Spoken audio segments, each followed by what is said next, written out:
Hello, hello, and welcome to another episode of Submitted for Your Approval. I'm Stranger Side, joined today by my co-host Grief. Howdy, folks. And today we have a very special guest for us, the winner of this and last Battle for Wanderstar, EmptyFolder. Hello? So yeah, I was out of town all day. I got to catch one match, and it was the one you lost to Puwapka, I think. It was the first game. Oh yeah. Yeah, that was all I got to see. That was a cool match though. Like that was a strong back and forth. Grief, did you see anything? Any highlights? Yeah, I basically followed the entire tournament, and congratulations on the win. Thank you. And, yeah, it was, oh it god, was a good tournament. There was a lot of really close games actually. Like a lot more people went 2-1 rather than the last tournament when there was a lot of 2-0s. That's good. that's true. It may have been the format with the bands. Oh yeah, the format changed and the meta changed up a little bit, I'm sure. Apparently I poisoned everything with flips. Guys, that wasn't what I meant to do. I mean, Empty was quite well prepared against flips by playing flips, but... That's the best thing you can do to counter flips is just run a flips. Okay, so we're going to get started. This was my pick for an accepted submission I wanted to talk about because, not because I'm on it, but because this was Straydark's first week designing cards, and was able to come out with this wonderful piece here. We talked about it last week, but now you guys actually have to deal with the fact that it's in the game. So one thing is, I did look at the blocking on this, and it is base cost to base cost. So I wanted to correct that up for our viewers. Yeah, that was my mistake. Well, we might want to actually get this cosmetic to reflect that properly. So this opens up a lot of interesting deck possibilities. It's in neutral. I could actually see maybe running this with, if you wanted to run support for this. First of all, this could work without support. But if you wanted to run support with this, you could do Underlab's Enigma to make a copy of whatever you get off of it, so you can get the summon abilities off of like Geschlorp. There's probably a couple other tricks I'm not thinking of with it. A great contingency target. Just whatever this becomes, slap a contingency on there, and then when the board gets wiped, you get a cool unit. But of course, it's random, which is a pretty big drawback. Yeah. So now that Flips is nerfed, we have the new best neutral 2-drop in the game. Yeah. You really, you can run support for this, but you really don't need to. Yeah. Like if you drop this on 2, you're just always happy, unless your opponent has a removal, which is a possibility since it's a 1-1. But even then, your opponent having to use their removal on a 2-drop usually works out pretty well for you. And if they don't have any, this will just snowball completely out of control. I think probably the biggest disadvantage to running this is you're risking hitting Pride on 7 and just losing. But other than that, there's very little downside because even a sort of bad 3-drop usually has about the right stats to be on par with a 2-drop.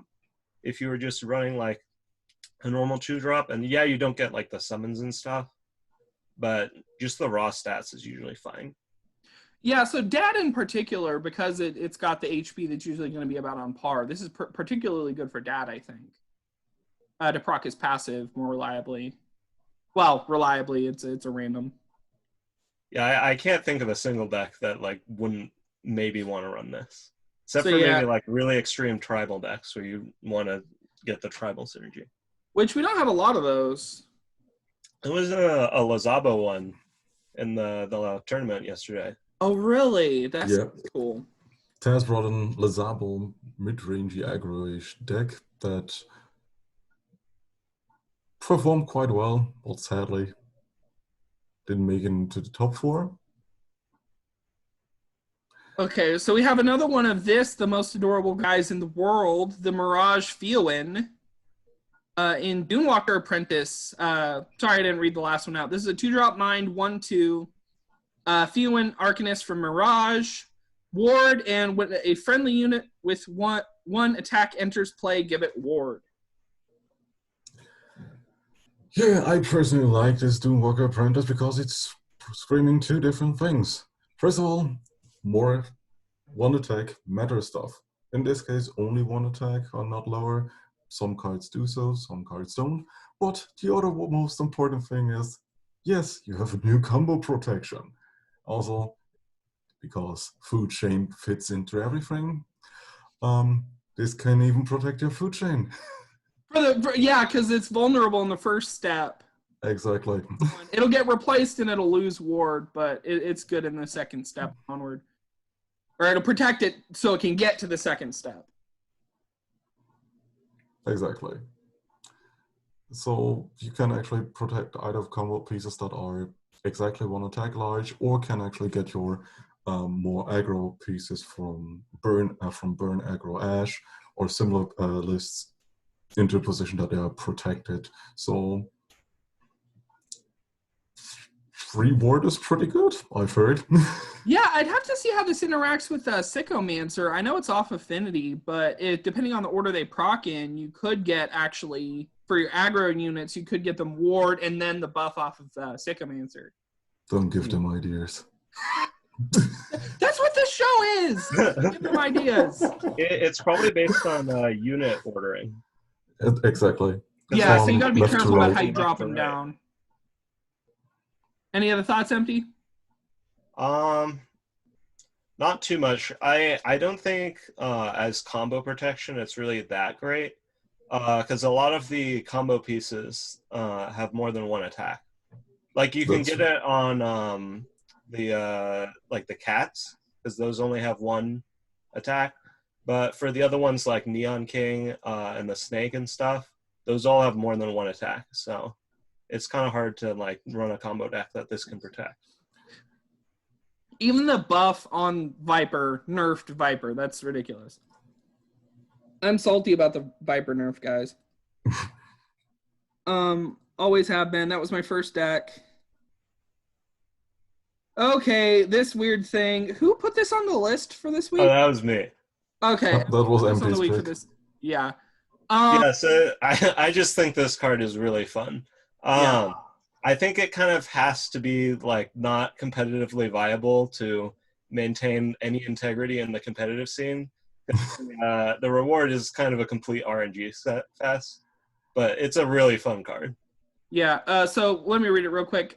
Shopping list is a 0-drop neutral legend action with innate, and once you've played cards with attack, HP, or cost equal to 1, 2, 3, 4, 5, 6, 7, 8, 9, and 10, create groceries, which is a reward, 3-drop neutral action. Play a random 1, 2, 3, 4, 5, 6, 7, 8, 9, and 10 cost card without paying their mana cost and banish this. This reminds me actually of last week, Hanoid's submission, Air Breather's Oat that we talked about on the show. Because it's looks really, really cool on paper, but it's like a dog chasing after the mailman design. Like, I don't know what I want to happen when it catches it, right? When it hits its reward. Well, but unlike Oath, you have actually somewhat of a pool or build around to actually fit shopping list into, and as Empty already said, this is a fun card that does stuff actually compared to Oath. And what's your if you ever pull it off, well, have a laugh. Maybe, just maybe, you get a coin toss off of it, because coin toss costs 1 mana. Oh, that's funny. Yeah. Because unlike Oath, which only grabs you actions, this can hit actions and units, so it's a clown fiesta the moment you actually pull it off.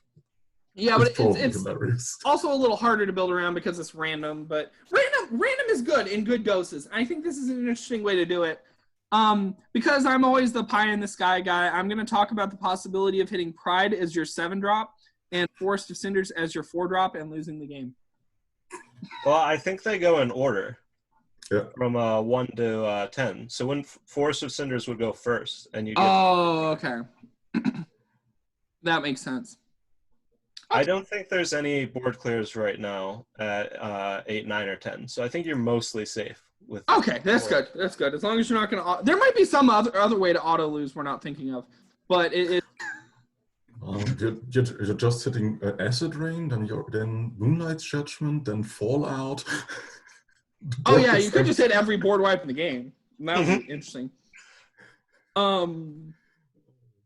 So this one, I wanted to cheat. Okay, so first of all, the AC archetype completionists are running their Spectre Jam. This is trying to build out and flesh out an archetype in more fullness. This week they decided to do Spectres. So Spectres are self-discard, usually in spirits, and they proc off of discard. So Rebound really helps them because they want to discard their own cards. I got a chance to take part this time, and I designed one design for it that wasn't even, didn't play in a discard directly. But it's interesting. Somebody decided to go rogue, this crazy Lou guy, and did one that wasn't part of the jam officially, but is indeed a Spectre. So this is not a discard proc card. I just wanted to sneak this in there because I thought it was a neat design. So for those of you who aren't familiar, I forgot to pull this up. This is a reference to Twice Undead. Twice Undead, woo! So Toon Ghoul is a 2-drop spirit, Toon Undead Spectre from Carachar, 1/2. Entomb, mill 3, then return this card to your hand. It gains a random keyword permanently. So Twice Undead does the same thing, but it only returns once. This thing returns a bunch of times, but makes you mill 3 in the process. What do you guys think? It seems kind of hard to like take full advantage of it. Because like you could run like it's a Spectre, so you think like sort of discard synergy, but it doesn't really work with discard, unlike the Twice Undead, because it doesn't have Rebound. Yeah. And it also has mill, which makes me think of like a self-mill deck. But that's in mine for the most part. So you could run it off Affinity or with like a Penumbra list, but it seems like kind of hard to pull off. Yeah, agreed. I enjoyed the art so much. So. It is funny enough a nightmare, but also not being a nightmare. I find it's cute that it's basically a riff on, or all those Toon cards are riff on Yu-Gi-Oh's Toon archetypes, being references to other cards that already exist. But Toon Ghoul is basically part of a combo that doesn't really exist or is too clunky to actually pull off. Let's take Flipsburg as for example again. The entire Flipsburgers combo where you're trying to rebound your stuff after killing it with your fries. Well, put 2 hot fries on it and it has basically unending rebound if you ever manage to reduce its cost, which means you are self-milling your entire deck, which can hit your own Dreamers, which will be put into... So it's basically clunky Penumbra deck that never really works, but sounds quite funny in theory. But I mean, it's also kind of a value unit that it just keeps coming back. So this could just be a value unit. It doesn't need to be anything spectacular. It's best. The thing is, the best aspect of this card is that it's an undead. So it basically works off undead synergy cards, bringing back your broods, or working with other cards that want to have undeads either in the graveyard or on the field. And since it mills you, it can actually get those pieces into your graveyard. And it's just 2 mana, so you can actually bring it back with lesser raise dead. Yeah. Okay. Let's move on to an actual card jam submission instead of my sneaky shenanigans. And we might have one more at the end of this we talked about. Soul Set is a 1-drop spirit action equipment with give a unit +1/+1, and whenever this attacks, discard a unit and gain its keywords, and Entomb, return all units discarded this way to hand. I got a chance to play with this card. It's a little goofy. I like the art. I don't have much to say about it. What do you guys have to say about it? Just as like sort of a first impression, it seems sort of ridiculous. Like, so you put this on like basically anything, and then when you attack, you could discard like a flyer or something with unblockable, and then it's just gonna get through. And then next turn you do it again, and you can discard something with like life bond or ward or untargetable, and just make this threat that just constantly deals damage that's really hard for your opponent to deal with. You are losing card advantage in the process, though. Which But might like, deal. for a Spectre deck or an aggro deck, like you just don't care enough. Yeah.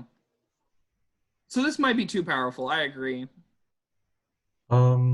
It's quite an interesting synergy card. We have to, as Empty already pointed out, we have to consider the context of Spectres. Nearly all Spectres are rebound units. And think of stuff like Intangible, which now gives you your unit that is equipped with the Soul Spectre, both on blockable or intargetable, and rebound. Well, what happens if you actually discard twice on that? Yeah. Which rebounds back to your hand, because everything that has rebound and is discarded to Soul Spectre returns to your hand, so you're not even going minus. It now returns to your hand with a random keyword, and everything that also grants random keyword while having certain interactions with your hand feeds into Soul Spectre. So you can actually get double the value out of your discarded rebound units. Sure, you're not getting all their keywords except for stuff like twice undead, but even if your unit happens to die, it returns to your hand because it grabbed rebound of one of your discarded other specters and brings back all your specters again. Yeah. So it's pretty silly. Yeah, so this is doing pretty good. Maybe people need to... I think the problem here was it was playtested with just the Spectre cards. When you consider those cards that are just, hey, I got a cool keyword, any weaponized target with this is maybe a little too powerful. Because especially, yeah, like you said, with Rebound, you might not be losing anything. Yeah, there's very little risk, too, because if they remove the unit, you get all the card advantage that you lost back. Yeah. I mean, I would basically slot that into Dart deck and put my gem height on my gem height keywords on something else. Oh, that is really ridiculous. Ow. Oh, that hurts just to think about it. Oh boy. Oh. Let's go cute now. This is this is from Carachar. Cat with Frying Pan is a 1-drop neutral 1/1 from Toon Cat from Carachar. With summon, deal 1 damage. Simple, clean, common. This is actually doing really well, doing fairly well. I know I have voted it in game and everything. So Carachar is trying to be a Toon realm. So one of the things they wanted to do, like the Toon versions of existing cards, but they also wanted to explore like your classic cartoon tropes. And so this is the not only hitting someone upside the head with a frying pan, but here's your anthropomorphic cat. The first comparison I have in mind is Neon Viper, except this is a neutral, and this can hit anything, which means that you can get a lot of value out of it potentially by using the ping on something. And with neutral, it's got the thing, why wouldn't any deck want to run it? Do you think this fills out a 1-drop slot that a lot of decks need, or what? Yes, in egolessness decks. There are no neutral 1-drops right now. So every egolessness deck will run this. Oh. Be very happy to play it. That's true. Yeah. I mean, Ash would probably may or may not use it. Of course, she has better cards in Affinity, but you can proc your passive off of her. Yeah. It's not a bad draft. Well. It's the 1 damage when you need the 1 damage. Sometimes 1 damage makes a big difference. It's fairly good against like a lot of aggro openers. Yeah. Like if they play a Neon Viper or a Sycomancer or like a Channeler or something, and you just play this and ping it off, like you suddenly have like a very decent just 1-drop board, and they don't have anything. Yeah, and it's no tempo loss either because you get the body after it. Yeah. Flare, and some people were saying this was overpowered. I want to criticize that for a second. This is Flare plus Fluffy Boy. This is 2 0-drops glued together. That's all it is. Really. I don't know. So this was another one of my picks. Obviously, all the bad picks go in front because that means Stranger picked them. Oh, I got the wrong link for this one. Anyways, this is Condiment Buddies. I might have to move the dialogue so that, there we go. Everybody's on the bottom now. Enjoy the bottom. Condiment Buddies is, this is going to be tough to read, so give me a second. I might just summarize this. 3-drop strength, food action that creates Mustard Buddy and Ketchup Buddy in play. Ketchup Buddy is a 1/2 red strength unit, food. And Mustard Buddy is a 2/1. Each of them has a last power. The last power gives either 1 HP or 1 attack. And the flavor text is so cute. For me, this is just my flavor pick. I just wanted to sit here and talk flavor for a second. Tostalmo is the guy behind Hammer Mage and Keyword Soup, for those of you who've seen those submissions. And every card they do is just dripping with just fun, goofy flavor. And so that's why I wanted to talk about it. It's cute. What do you guys think? Yeah, they have all the tokens so they could put in a ton of flavor text. Yeah. Right? You can just write. This is probably an uncommon, if we're going to be fair. Just strung out the story over the length of 4 cards. 5 cards. Does this do anything interesting? I don't think so. Heldeem doesn't need this. Okay, I can think of one interesting thing you can do with this, which that every step along the way of the card is a food. So you could run it with Devourer of Food, which gets like the extra keyword for every food in your graveyard. Ooh.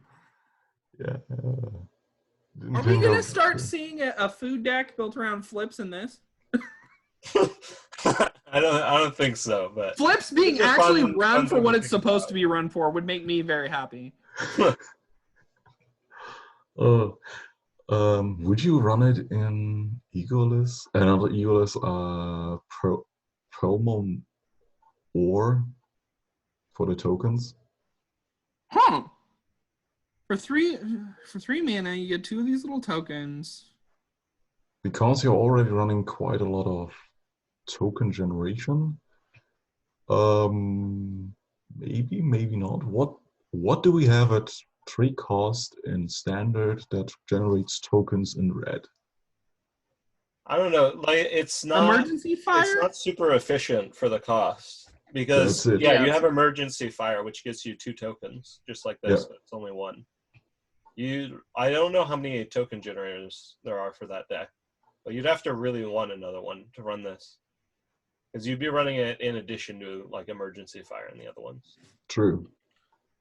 But this does give you 4 life. It does have a couple minor like concessions, which is funny because like concession stand. This does have some minor concessions, I think, that make it interesting. I just wanted to talk about this as a fun, flavorful design. Keep going, Tostalmo. Keep making awesome, flavorful cards. Did Hammer Mage get in? Yeah, I think it did. Hammer Mage got in, so congrats. That was good. I'm happy for that. Okay. Now this is the beginning. Oh, this is the end of my submissions, I think. So this is, let me dock this real quick. There we go. Everybody's back. Cheerleader Cacti is a 3-drop spirit plant from Mentera. It's a 1/5 with can attack and active. Give another plant +1/+1. It gets regenerate this turn and attacks. You guys are not doing your job for not upvoting this. This was on midweek twice and got knocked off. Okay, so this is Whammerist, who we had on last week. And Whammerist's partner Alfie did the art. And not only is it super cute, I want this in my plant deck because this whole regenerate clause. Forcing it to attack is interesting. Like, why can't we do something a little different with plants? Like, force them to be maybe a little bit more aggro. Maybe give Booluck a plant deck. I don't know. I think I'm done ranting now. Empty, your turn. So I think the effect is pretty good. I think the problem is actually that makes it attack. Because a lot of plants, you don't really want to be attacking with them. You do want +1/+1 and regenerate, like on like the strawberry or like whatever. That is a very good text. The problem is they have to survive an attack. And for a lot of plants, you don't want them to really be going in. You want them to be held back on like defense.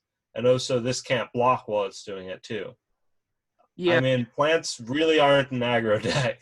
And trying to make them into one, like, it needs a lot of work. But with the advent of Baleful Pumpkinkin, which was not a thing but when this card was originally submitted, you now have a chance to put this on like Strawberry Manilow and then proc your Pumpkinkin. Yeah, you do. And then it come out does swinging. like pseudo like agile to the units.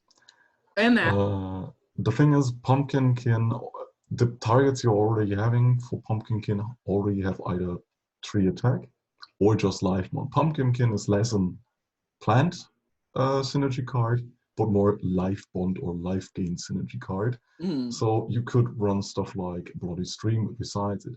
If you really want to pump stuff up for Pumpkinkin with Cheerleader Cacti, your targets are stuff like Kodama or other units that are just barely under the 2 life under the 2 attack value, like the Ancient of the Grove.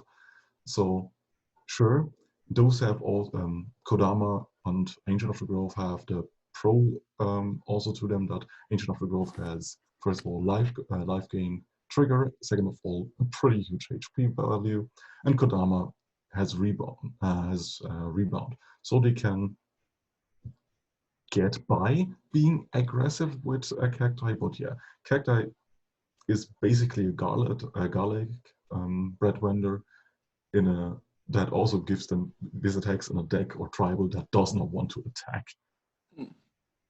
With the new, also, new Sweetest Scent Kodama, my card, I got to plug with this. Double life bond, guys. Double life bond, regenerate, double rebound, so you don't have to worry about it dying. No. Sure. Okay, I think this is the start of Grief's picks, and we're going to talk about a Taz design. Taz is kind of new, but Taz seems to have a pretty decent background in card games. Leaping Lizabo is a 4-drop spirit 3/2 with Leap, Entomb, choose a unit in your hand and give it Agile. I'm not going to tell you what the tribal type is. Y'all are smarter than that. This looks like, okay, so the art tells me Mirage, but the actual like clothing on the thing tells me not Mirage. I don't know. This is weird. Grief, you said this was weird when you picked this. What were your thoughts? My thoughts, first of all, more Lizabos in green. Quite interesting. Oh, it's not undead. What can we do with it? First of all, it has leaf. Why the fuck has a Lizabo leaf? But that's another topic on its own. Flavor. It is a pretty close design, but there is missing something. You want to proc the Entomb quite often, so it may be missing ambush or something similar to get off the ground in the turn you're playing it. Because turn 4, you're doing nothing but playing a defensive unit that cannot really block if you're playing it on curve, especially at turn 4 where most decks already are punching your face in or establishing a board that you have to break. Oh yeah, we need more leap because more leap pushes more flying and we can get some more interaction going on with evasion. So I like where this kind of pushes like the grander scheme of design. I do agree that it needs ambush to be viable, especially at turn 4. Like, yeah, need to be I think it could definitely like be 3 mana easily. That's the second thing. If you're not giving it leap, if you're not giving it ambush, you should probably reduce the cost. the Entomb is the most interesting aspect actually about that card. Because with it you can actually set up your bigger beaters that most of the time lack the immediate board impact. Yeah, so what is my idea of, what card am I running with this that I want to proc the Entomb on? So it's got to be like a 5 or 6 drop, and I want to attack with it right away. What is that card? I would think Soul Clamor would be what I would want to put Agile on, to just get the 6 life the turn I play it. Yeah, okay, I can see it. It's life. And, you know, nobody wants to block Soul Clamor. Yeah. What's your best idea, Grief? If you're running it in red, or maybe if it's cost less, how about stuff like your worm that first of all kills stuff and now can attack with its overrun? Or maybe if it's a fly, you could actually, if the air is clear, attack with your what's it called? Pride.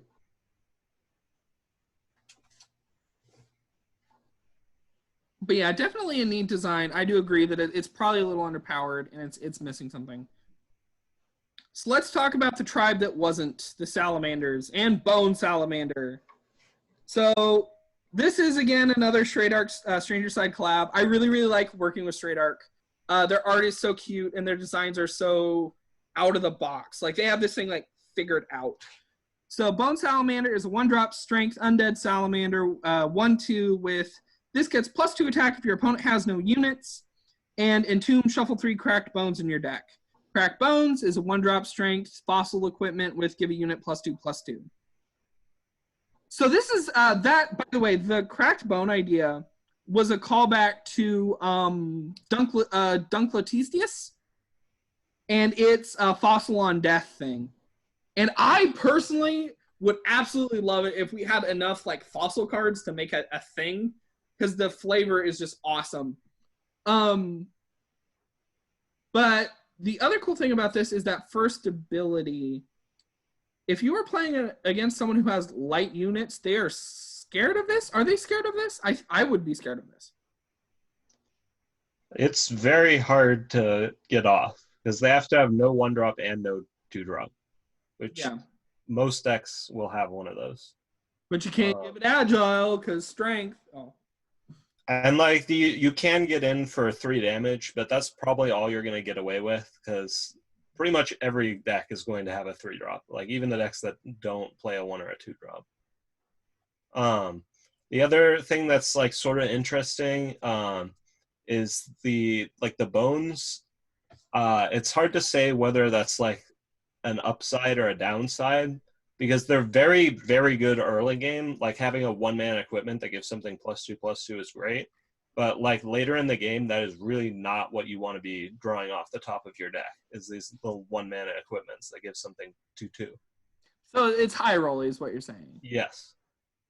Huh. The fun part is, because you mentioned fossils, and first of all, we have Arms Master, which basically turns each of them into cantrip.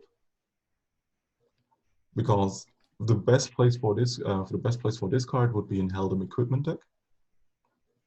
Even if it dies, I mean, we even have worse 1-drops. So this turn 1, even if it dies, you're just generating 3 swords in your deck. We have now the Deepwood Whisperer, or how Disciple. Deepwood Disciple, yeah. Yes, because each bone is a token. And Deepwood Disciple is a colorless 2-drop, so it basically tutors up your cantrips if you were an Arms Master.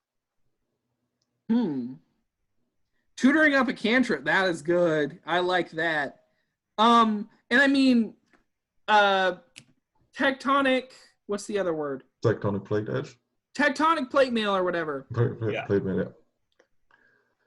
I'm never going to be not happy to just see another +2/+2 buff. I don't think. Especially if I'm going to run this in dedicated equipment. Let's be honest. This is a dedicated equipment type card. Seeing this, getting another proc off my Tectonic Plate Mail, and being so cheap that I can afford to play a bunch of other stuff that turn is neat. But of course, it does need synergy to avoid running out of gas. You have anything else, Empty? Nope. Okay. Don't want you to be running on empty here. Not even going to say it. No, Profligate.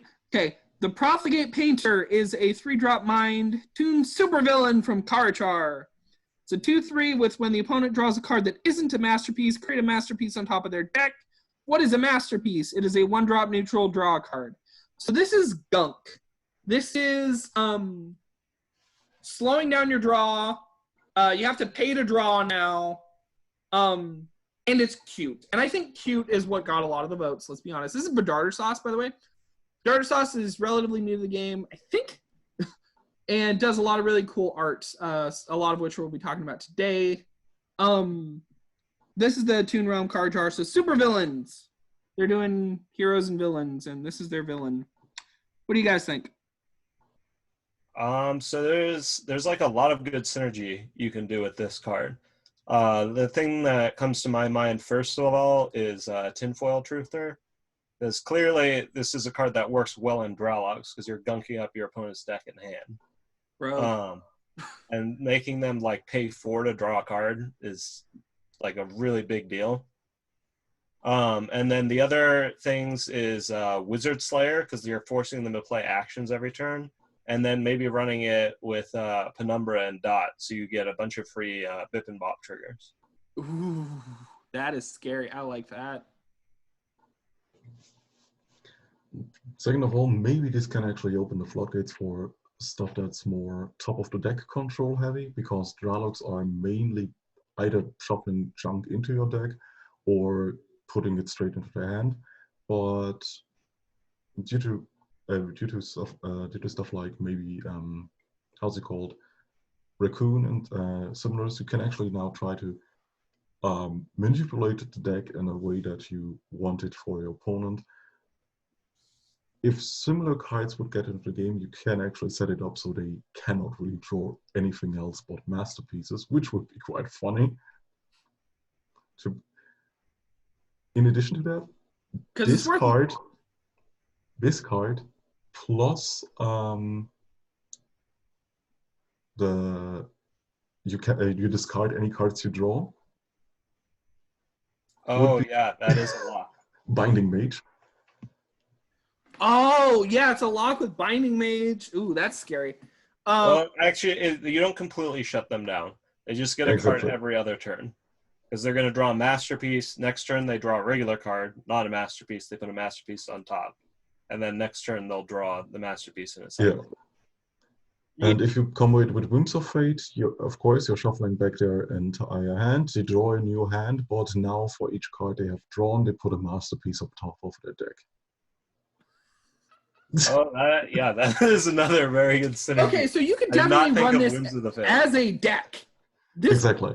You could run this as its own control thing. You don't even need Dralog. Well, you could use Dralogs. Who's not going to run Dralogs with this? But this could definitely be its own thing.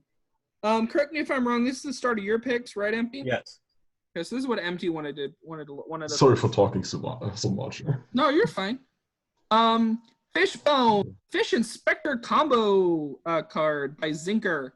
FishBone is a 1-drop spirit, a 1/2 unit with deadly, and if this is discarded, draw a fish. It's cute. Zinker does cute designs, and this is cute. Is this useful? Potentially, maybe. Like, clearly, if you're going to run this, you're probably only running, like, a few fish that you want to tutor up. I really like this just because of, like, the multi-tribe sort of design space. I think there's, like, really not enough of those cards. I would really like to see more cards that sort of, like, link up 2 different tribes.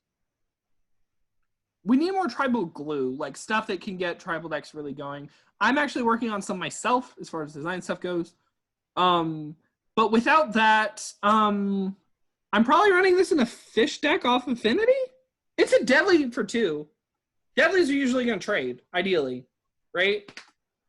So I think I'm running this in the fish deck rather than the Spectre deck because its effect is more synergistic with fish. Well, if you're running a fish deck, though, how will you discard it? That's the only way to actually discard it is with Altered Memory. Huh. And that's not really good. Altered Memory off and just Wishwing, but And basically use this to dig around for a different fish, maybe. Or just use it as a deadly unit if I'm in the mood. So it's got kind of a modal thing going on. The thing where this card will probably be seen as is, this is your green version of a chicken tower. Yeah. You're just running this card, and you're running it besides your self-discard synergies and so on and so forth, and are just cantripping into more FishBone cards to thin out your deck. And even if you draw them, as you said, it's a 1-drop deadly unit. It's not really a dead draw per se. Yeah, I think this could afford to be instead of a discard trigger or even a straight up entomb trigger, maybe be like it just whenever this enters the graveyard from anywhere. Well, the problem you run into there is you can also self-mill it. Yeah. And at that point, you would self-mill it most of the time. But, like, the effect isn't that powerful, so, like, you can afford to have that level of flexibility on this design, I think. And it would be fine.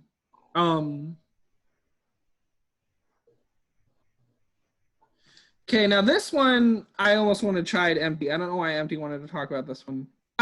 This card's interesting. What? It's interesting. It's just,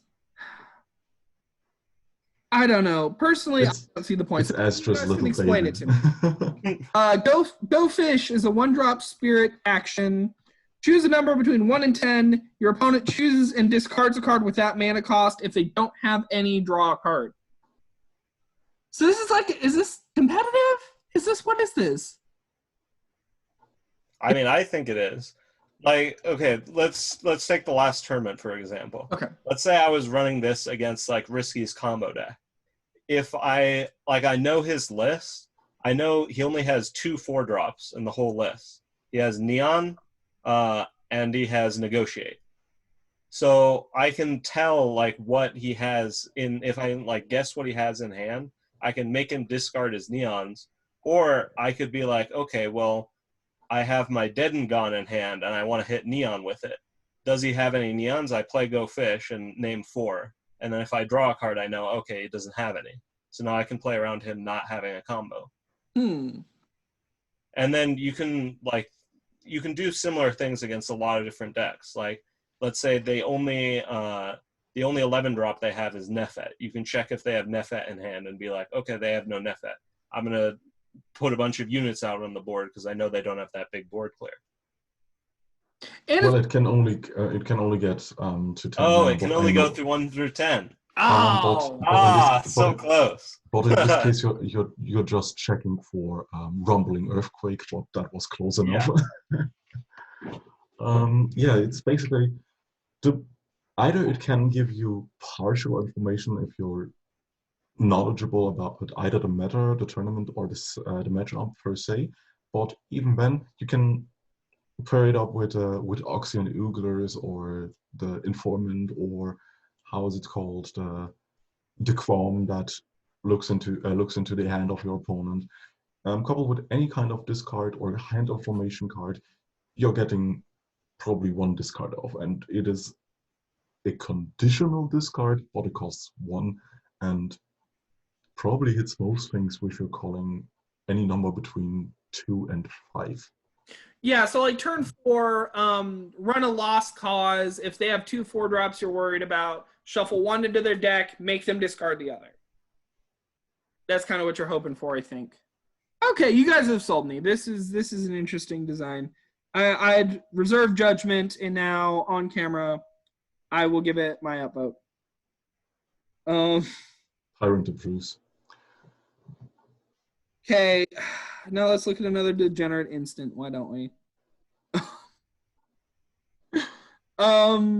Okay, this is Apra. I love Apra. Apra knows I love Apra. This whole push towards instants. Tactical Fencing is a 0-drop neutral card that creates 3 barbed fences in play, and I lose 2 mana next turn. If I have no units in play and my opponent declares an attack, I can choose to just play this for free. Or automatically. It was always free. What is a barbed fence? It's a 0-drop neutral object. It's a 1/1 with ambush. And at the end of turn, banish this. Whoa. Okay, I do like. I'm gonna talk positive stuff first. This is a callback to like the pact cycle from Magic. Where you like play it now, pay it later.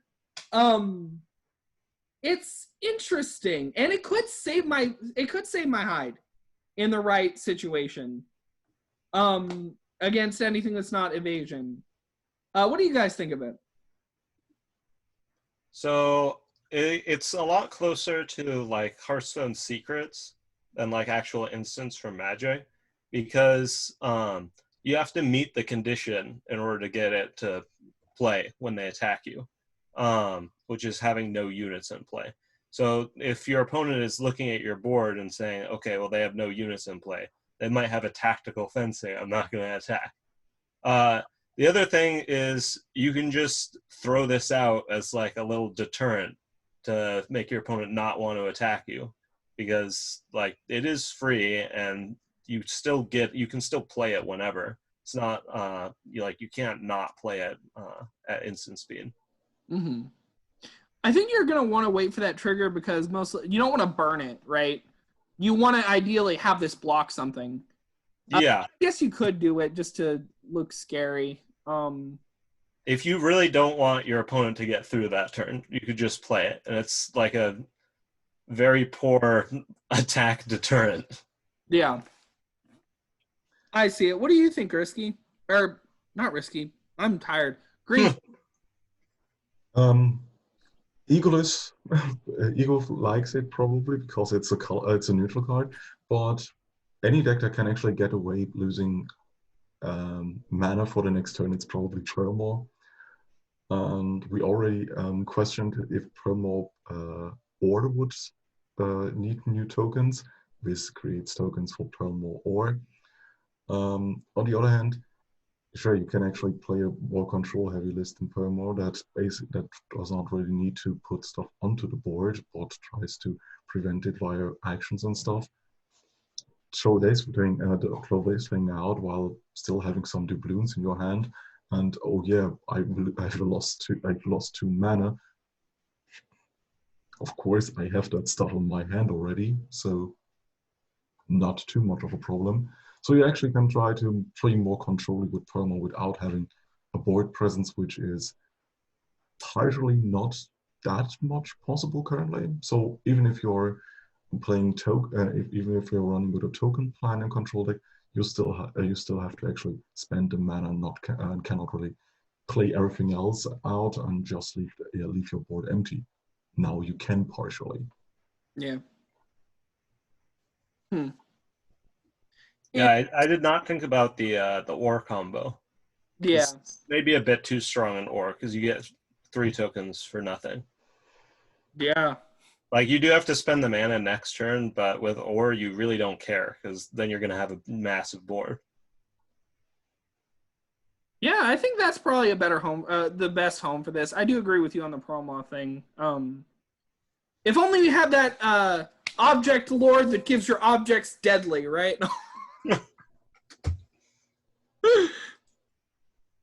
Okay, I wanted to talk about one more. Grief wanted to get an extra one in, and we didn't talk enough about Spectres. So let's do this one. This is from the Spectre card jam. The only, or the second actual Spectre with a C and no T card jam card. Eidolon of Terror is a 4-drop spirit 4/4 Spectre Knight with Agile, and when this attacks, both players discard a card. I am almost certain, I have not talked to anybody on this list who made this. I am almost certain this was a reference to your Abyssal Salamander, Grief. Agile, symmetric effect, yeah, pre-nerf, I don't know. I hope not, because that means this card will lose Agile soon. Yeah, well, this card's nothing without Agile, and it's not in Strength. So of course, yeah, okay. Allowed by the rules police to have Agile. So this could be like the last remnant of what Abyssal Salamander was supposed to be. Here, discarding is a benefit for me, so I want to discard if I'm running this. The art is Badarder Sauce. I said we'd get back to him. It is beautiful. I love it. Very purple. I mean, even if it's not for your benefit, it's still potentially an unconditional. Your opponent discards a card, and we really don't have that much hand disruption. I think we have, besides Tinfoil Filter that makes tokens costly, 3 to 4 opponent discard cards that are all conditional, and this one would actually fit right into a real Booluck mid-range deck that actually tries to disrupt the game plan of your opponent while maintaining the pressure and the tempo on the board. Not going too wide, but using efficient units that efficient disruptions on the board. Yeah. And 4/4 with Agile, not a bad unit. Yeah, it's very solid. So this slots into a deck that maybe has a bunch of rebound units and doesn't care about discard. And then on turn 5, I'm dropping my Revenant at Arms. Basically, you can discard your Revenant at Arms. But you can discard Revenant at Arms. Yeah, and then next turn you just play it as your 5-drop or play it from your graveyard. Yeah, exactly. Play it as your 5-drop. Yeah. Or later on in the game, because I basically have no hand anymore. So what do I actually spend my mana on? Now I'm getting my units from the graveyard. Brood, Revenant, etc. Yeah, so this is like when this attacks, you discard a card. Yay! They discard a card. Yay! I don't know. It can be straight upside in a lot of decks that run this. Any other thoughts, Empty? It's very interesting in the mirror because you may not want to be giving your opponent free discards. That's a fun thought. Fun story. I don't know how to whistle. Like, that never happens. That thought you just gave me made me whistle. Yeah, that is neat in the mirror. Because then you're giving them their Revenant at that point. Yeah. Or like anything else, depending on what gets in the Spectre card jam, you could be giving them free value. Yeah. Exactly. Do we want to talk about this one, guys? It's on the list. I snuck it on the list. I cheated. Okay, we're doing this for Badarder Sauce. We're not doing this for me. And we're doing this for the Carachar people, Shadow Knight. Let's talk about it. I don't know. Oh, yeah, that card. Booluck, the Tiger King, is a 6-drop strength unit, 4/3, Toon Cat God from Carachar with rebound, and at the start of combat on your turn, create pets until you have 3. They attack. Booluck's pet is a human from Carachar. It's a 2/1. So this is a callback to Forgotten King that makes the recurable units that just keep popping up and never get shot down. And this is a Tiger King reference.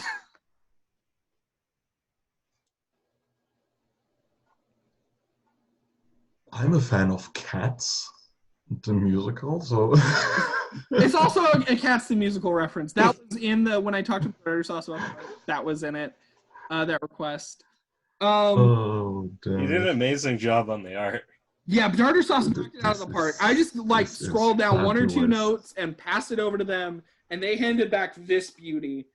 This is fabulous. You got the shark, by the way, from the actual Booluck art. Instead of being in its mouth, it's now a seat cushion, and it is smiling. And then, of course, you got the other cats there. So I think we need to do more stuff like this. We need reprints of cards that are rotated that are not straight out reprints. Because I want to see more people get in the game. I want to see more diversity in flavor or in archetypes. And so I want to see these functional reprints and not just bland old, let's just reprint someone else's card.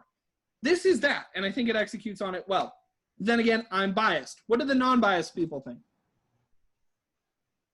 It's hard to say whether I would prefer having more of like the same card or the same sort of card added to the game rather than a reprint.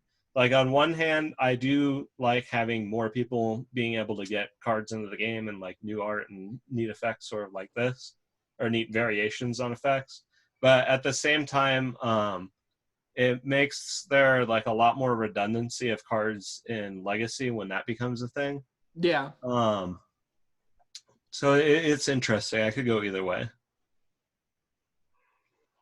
Personally, I'm all for consistency and redundancy, so I like seeing stuff like that, but in doses, not dozens.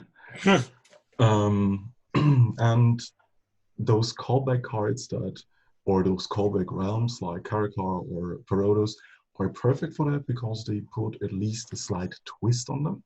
So it's not per se a quote-unquote reprint, or not a reprint, but at least it's a callback card that functions similarly and can also have different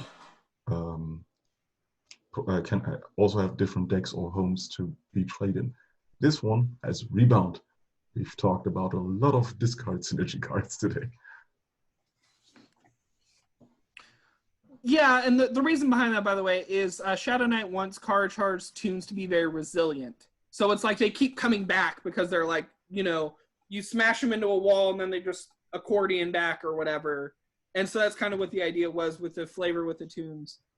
Yeah, I saw that. There's that like cat on the subreddit right now, the 7-drop that comes back every time. Yeah, and I thought that was an interesting design. And so that's kind of what they wanted to do with the theme. And I think this is a more runnable king. Like, Forgotten King has some draw. I mean, this is more of an aggro unit. It dies to removal a little bit easier because it's supposed to reflect Booluck. But at the same time, it's, I don't know what else to really say about it. So I guess...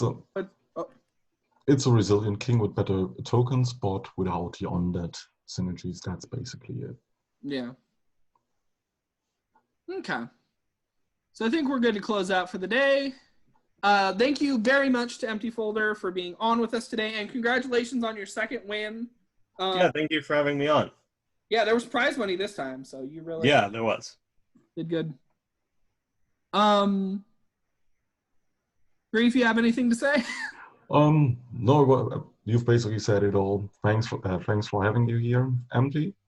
And I hope to see more tournament wins out of you because we're having another one up. So, well, let's see if you can make it a hat trick with a third win. Yeah, go 3 for 3, and then we'll have you back on the show. If you win, we will have you back on the show. I will try. I'll probably be in the next tournament. Okay. We'll see how it goes. I'm thinking about actually participating for once. I am not a multiplayer guy, but I was thinking about giving it a shot. And, yeah, I mean, it's always nice to have more players. Yeah. And probably getting beaten into the dirt, but it was worth a shot. So I think that's all. This has been submitted for your approval, and y'all have a great day and stay safe.